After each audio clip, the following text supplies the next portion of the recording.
À l'occasion de la conférence Unite Europe 2017, Mike Chegg, un développeur d'Unity, a présenté une amélioration du système de pathfinding intitulé Navmesh Building Component.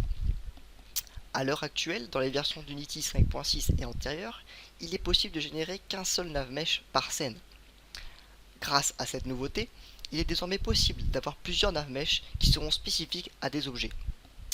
Avant de continuer cette vidéo, je vous invite à regarder la présentation qui est disponible sur la chaîne YouTube d'Unity, le lien sera dans la description, afin de cerner les enjeux de cette nouveauté, ses possibilités et son objectif. Dans cette vidéo, je vais vous présenter le premier script qui s'appelle Navmesh Surface, qui permet d'associer un navmesh à un objet. C'est le script le plus important de cette nouveauté.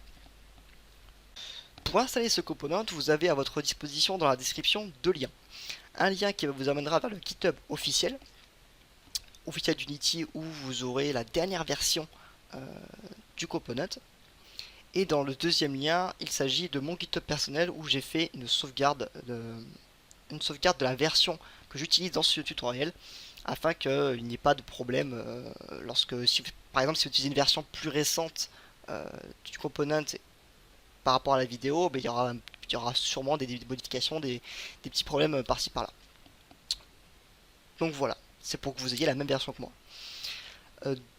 Deuxième chose, vous devez au minimum avoir Unity 5.6, puisque le component est disponible sur Unity 2017 et Unity 5.6.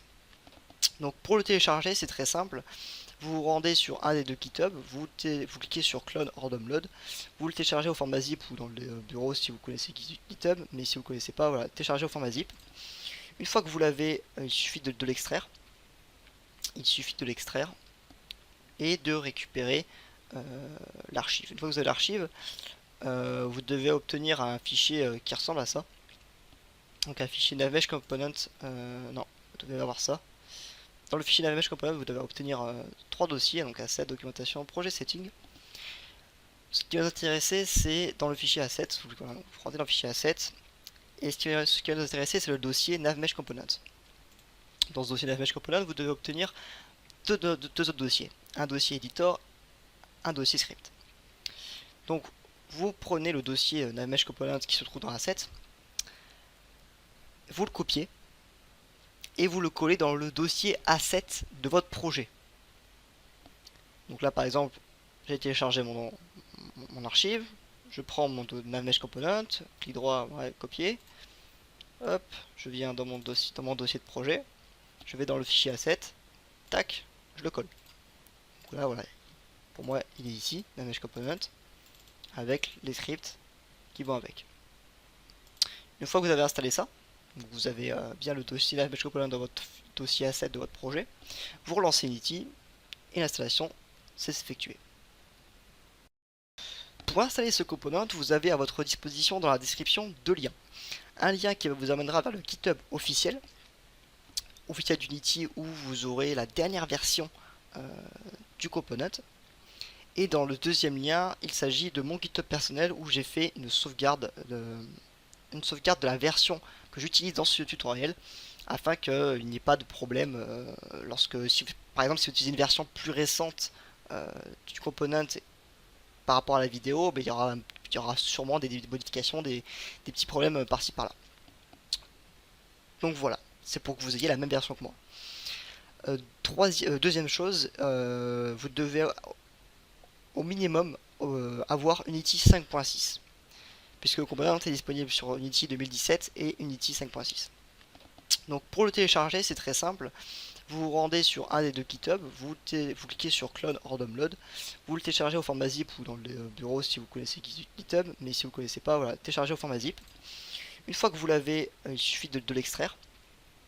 Il suffit de l'extraire et de récupérer l'archive. Une fois que vous avez l'archive, vous devez obtenir un fichier qui ressemble à ça. Donc un fichier Navmesh Component, non, vous devez avoir ça. Dans le fichier Navmesh Component, vous devez obtenir trois dossiers, donc asset, documentation, projet, setting. Ce qui va nous intéresser, c'est dans le fichier asset, vous rentrez dans le fichier asset, et ce qui va nous intéresser, c'est le dossier Navmesh Component. Dans ce dossier Navmesh Component, vous devez obtenir deux autres dossiers. Un dossier editor, un dossier script. Donc vous prenez le dossier Navmesh Component qui se trouve dans Asset, vous le copiez et vous le collez dans le dossier Asset de votre projet. Donc là par exemple, j'ai téléchargé mon archive, je prends mon Navmesh Component, clic droit, ouais, copier, hop, je viens dans mon dossier de projet, je vais dans le fichier Asset, tac, je le colle. Donc là voilà, pour moi il est ici, Navmesh Component, avec les scripts qui vont avec. Une fois que vous avez installé ça, donc vous avez bien le dossier Navmesh Component dans votre dossier Asset de votre projet, vous relancez Unity et l'installation s'est effectuée. On passe maintenant à l'utilisation du premier script de ce component qui est Navmesh Surface, qui est le plus gros, le plus important on va dire script, qui permet de créer, de créer plusieurs Navmesh pour plusieurs objets. Donc à l'heure actuelle, dans les versions Unity 5.6 et antérieures, on pouvait générer qu'un seul Navmesh par scène. Donc c'est-à-dire que là, si je lance mon exécutable, là j'ai réalisé un petit projet très rapide où j'ai deux IA. Une IA voiture, une IA piéton. Et l'objectif de cette vidéo, c'est d'arriver à créer deux zones distinctes, c'est-à-dire que la voiture pourra se déplacer uniquement dans une zone prédéfinie, et le piéton de même. Donc là, jusqu'à aujourd'hui, on pouvait faire que ça, dans le sens où là, voilà, les deux IA évoluent dans un même Navmesh, une même zone d'action. Donc l'idée, c'est d'arriver à faire des routes pour piétons et des routes pour voitures. Donc première étape, lorsque vous voulez réaliser plusieurs Navmesh, il faut créer des agents spécifiques aux objets, à l'IA que vous voulez paramétrer. Donc pour créer un agent, il vous suffit de vous rendre dans l'onglet navigation. Alors si par défaut il n'y est pas, et vous cliquez dans Windows et hop, et vous cherchez navigation qui est voilà ici. Cliquez ici, vous avez l'onglet navigation qui apparaît. Donc dans le premier onglet, donc intitulé agent, vous avez deux, c'est là où vous pouvez ajouter, supprimer des types d'agents, agent type. Donc étant donné que j'ai préparé un peu le projet à l'avance, j'ai déjà mes deux agents. Donc je vous invite à en créer deux, une pour la voiture et une pour le piéton. Donc là après vous avez des paramètres, le radius, la hauteur, je ne sais pas à quoi ça correspond, mais les paramètres les plus importants, il s'agit de step height, la hauteur, step height, radius et name. Donc ça c'est des paramètres à ajuster en fonction de votre projet, en fonction de ce que en fonction de votre IA tout simplement. Donc si vous voulez faire comme moi, vous prenez les mêmes valeurs, mais sinon c'est pas très important. On va pas s'attarder là-dessus. L'idée c'est juste de créer voilà, deux agents, deux types d'agents différents afin de pouvoir dissocier les Navmesh. Deuxième onglet, on verra ça plus tard. On va d'abord créer les zones, puisque afin que ce soit très simple et très facile de gérer les Navmesh, on va créer une zone voiture, une zone piéton. C'est un peu dessiner les routes. Donc là, moi, je l'ai déjà fait, ça prend un peu de temps. Voilà, hop, je fais là, tac. Voilà, là j'ai ma zone voiture. J'ai décidé de faire un peu comme une ville. Donc les carrés, les rectangles blancs, du moins les espaces vides représenteront entre guillemets les maisons. Du moins on peut le voir comme ça. Et la surface orange, donc j'ai mis une couleur pour pouvoir différencier. Ce sera plus simple et plus facile pour vous. Donc cette zone, ce sera là où les voitures pourront se déplacer. Et une deuxième zone, donc piéton, en vert, qui sont la zone tout simplement où les piétons vont pouvoir se déplacer. Donc vous trouverez jamais un piéton qui sera en train de se déplacer dans la zone orange. C'est l'objectif et le but premier de cette nouveauté. Donc une fois que vous avez dessiné, bon, alors moi voilà, j'ai utilisé des planes, hein, tout simplement. C'est que des planes. Une fois que vous avez dessiné les zones respectives, il faut maintenant dire à Unity qu'il existe, que ces zones existent et qu'elles seront utilisées pour les IA. Donc pour ça, on revient dans l'onglet navigation, hop, dans l'onglet Area, et on définit deux nouvelles zones. Une zone piéton, une zone voiture. Jusque là, tout va bien.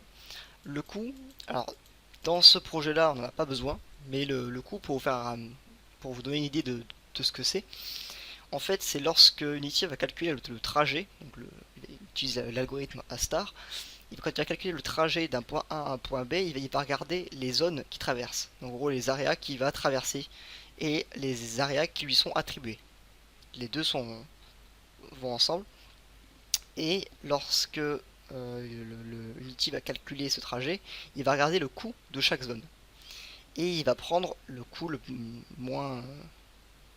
plus faible. Afin que ce soit plus rapide, par exemple. C'est pour ça que la zone jump coûte 2. Ça veut dire qu'un trajet où on doit effectuer une action de saut, ça sera plus lent, ça sera plus coûteux qu'un trajet où on fait juste marcher. On fait juste que marcher, voilà. C'est juste une petite parenthèse sur le coût. Et ensuite les autres onglets, on s'en servira pas. Voilà, donc une fois que maintenant vous avez défini les zones, vous avez dessiné les zones, il faut maintenant ajouter le nouveau script. Donc le script navmesh surface en question, c'est le script qu'on va utiliser. Et ce script, on va l'appliquer sur les zones qu'on a dessinées. Donc par exemple, dans ma zone voiture, je vais dans inspecteur, ajouter un component, et je vais choisir navmesh surface. Tac, j'ai ajouté mon script. Agent type, et bien là je choisis la zone, l'agent en conséquence de la zone, enfin, vous m'avez compris. Collect objects, donc là c'est si vous prenez uniquement les enfants du GameObject sur lequel vous avez mis le script. Si vous prenez par rapport au volume, donc là c'est un peu comme ça fonctionne un peu comme les colliders, donc mais moi personnellement je m'en sers pas.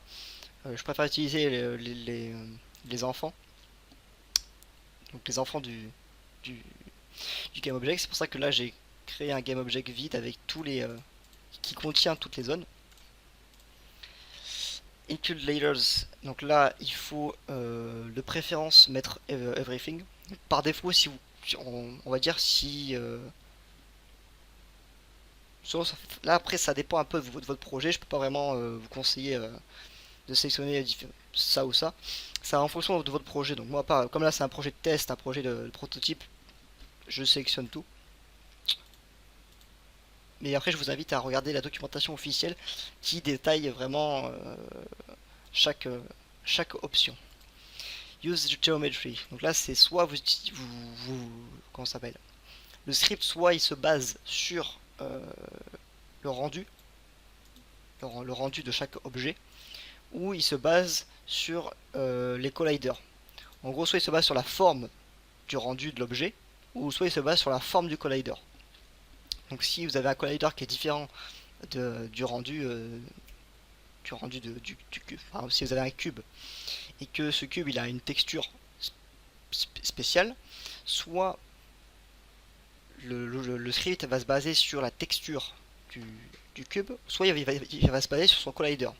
Comme le collider peut être différent de la forme de la texture. Donc moi je préfère mettre render meshes pour je répète, pour ce projet. Mais après ça dépend évidemment de votre projet. Ensuite dans la partie advanced, dans la partie default area, il faut sélectionner la zone justement qu'on a définie précédemment en fonction de la zone sur laquelle vous voulez générer un navmesh. Donc là moi par exemple, là comme j'ai mis agent type voiture, ben, je vais mettre voiture. Voilà. Ensuite override voxel size, donc là après ça on rentre sur sur des paramètres un peu plus, on va dire, pour affiner en fait la génération du navmesh, pour s'il y a des angles par exemple, des coins. Ça je vous laisserai découvrir ça par vous-même, c'est rien de très compliqué, c'est juste pour affiner en fait le lave-mèche. Une fois que c'est fait, il vous suffit de bake tout simplement. Tac, et donc là vous pouvez voir que Unity a généré un navmesh pour ma zone. Donc je vais enlever pour que ce soit plus clair la zone piéton. Hop, voilà. Unity a généré un navmesh pour ma zone voiture, pour mon GameObject zone voiture. Donc là j'ai bien un navmesh classique avec mais uniquement sur la zone voiture. Maintenant on va faire la même chose pour la zone piéton, hein. On va appliquer un autre script, enfin du moins le même script, donc add component, on recommence, navmesh surface, tac, on met piéton, on met la même chose, donc ça ne touche pas, collect geometry on met children, use geometry on laisse comme c'était tout à l'heure, default area là on change, on met pour les piétons, et on génère. Donc là vous pouvez voir que Unity a généré la même chose, mais uniquement pour la zone piéton, ce qui est quand même fabuleux.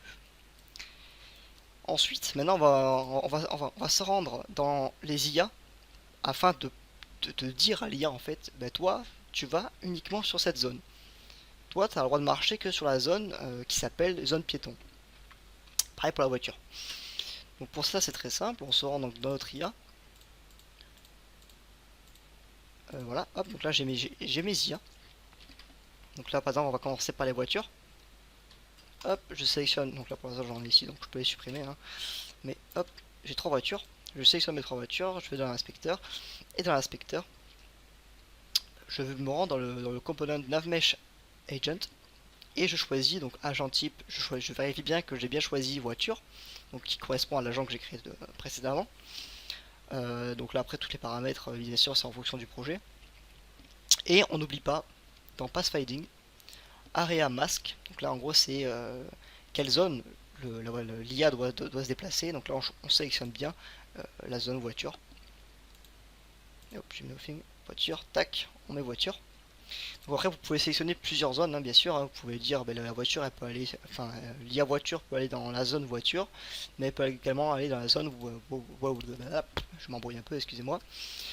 Elle peut aller dans la zone voiture et dans la zone walkable. Donc là vous pouvez vraiment custom un maximum. Donc là moi je vais mettre que voiture, parce qu'elle aura le droit d'aller que sur la voiture.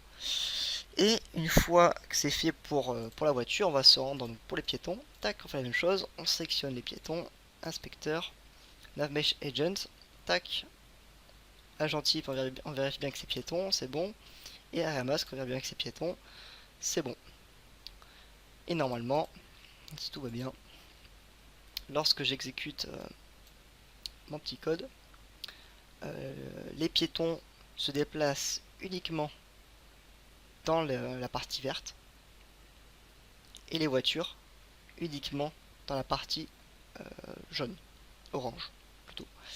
Alors il y a des zones de croisement bien sûr, donc c'est des zones où les deux zones voitures et piétons se chevauchent. Dans ce cas les voitures peuvent traverser, mais vous ne verrez aucune voiture aller vraiment dans le coin de la map. Après on peut affiner, on peut changer, on peut faire plein de trucs avec tout ça. Donc c'est à peu près tout pour ce premier tutoriel sur le navmesh surface. Alors je vous encourage à regarder donc une fois de plus la présentation d'Unity. Vous avez vraiment un aperçu de vraiment tout ce qu'on peut faire, mais également de lire la documentation officielle qui est très complète et qui détaille vraiment chaque script utilisé. Si vous avez des questions par rapport à ce tutoriel, si ça n'a pas été très clair, si j'ai oublié de préciser des choses, bah, dites-le moi tout simplement. J'essaierai de vous aider un maximum. Donc comme c'est la première vidéo sur cette chaîne, voilà, c'est aussi un premier test pour moi. Je vous mettrai également dans la description un lien vers le tutoriel écrit, puisque avant de réaliser cette vidéo, j'ai déjà réalisé un Google Doc, un tutoriel tout simplement texte, avec des screenshots. Donc les deux versions, enfin je pense que c'est bien de voir la version vidéo, mais également la version texte, afin de vraiment bien comprendre, et que si on peut, comme c'est un peu expliqué différemment, et par la vidéo c'est peut-être des fois plus facile d'expliquer que que par l'écrit. Mais voilà, donc j'espère que cette première vidéo vous aura aidé, vous aura ouvert sur différentes possibilités qu'on peut réaliser avec Unity.